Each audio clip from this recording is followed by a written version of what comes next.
నమస్తే అండి. Welcome back to my channel. ఈరోజు చూపించే రెసిపీ కాంప్లీ శనగలతోటి వడలు ఎలా ప్రిపేర్ చేయాలో వీడియో ప్రాసెస్లోకి వెళ్దాము.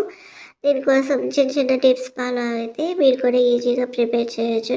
ఒక బౌల్ తీసుకొని ఒక గ్లాస్ కానీ ఒక కప్పు కానీ కింద కొలత పెట్టుకొని 2 గ్లాసుల కాబూలి శనగల్ని నైట్ అంతా నానబెట్టుకొని మార్నింగ్ వీటి మీద పొట్టంతా తీసేసుకొని ఒక స్టైనర్లోకి వీటిని వడగట్టుకొని వాటర్ని ఇంకిపోయిన తర్వాత ఇప్పుడు ఒక మిక్సీ జార్లోకి ఈ శనగల్ని వేసుకొని 3 పచ్చిమిర్చీలు, 1 టీ స్పూన్ జీలకర్ర, అలాగే ఒక 5, 6 వెల్లుల్లిపాయ రెబ్బలు, అలాగే 1 టీ స్పూను సాల్ట్ వేసుకొని దీన్ని మెత్తగా కాకుండా కొంచెం బరగ్గా మిక్సీ పెట్టుకోవాలి.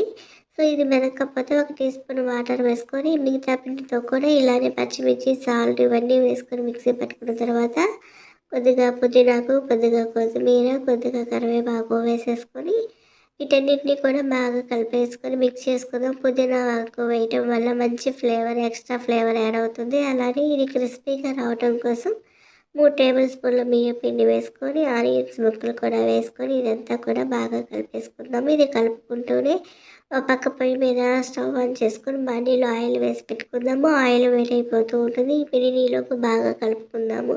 ఇలా కలుపుకున్న తర్వాత ఈలోపు ఆయిల్ కాగిపోతుంది కదా.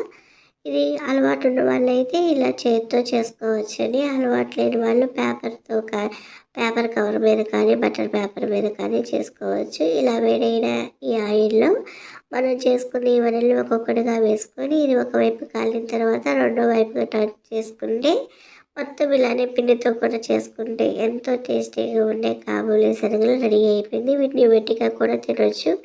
పుదీనాకు, కొత్తిమీర, కరివేపాకు, ఆనియన్స్, పచ్చిమిర్చి అన్నీ వేసాం కాబట్టి వట్టివి కూడా చాలా బాగుంటాయి. లేదా మీకు ఇష్టమైన చట్నీతో కూడా వీటిని సర్వ్ చేసుకోవచ్చు. చూసారు కదా ఎంతో టేస్టీగా ఉండే కాబూలి శనగలు రెడీ అయిపోయినాయి.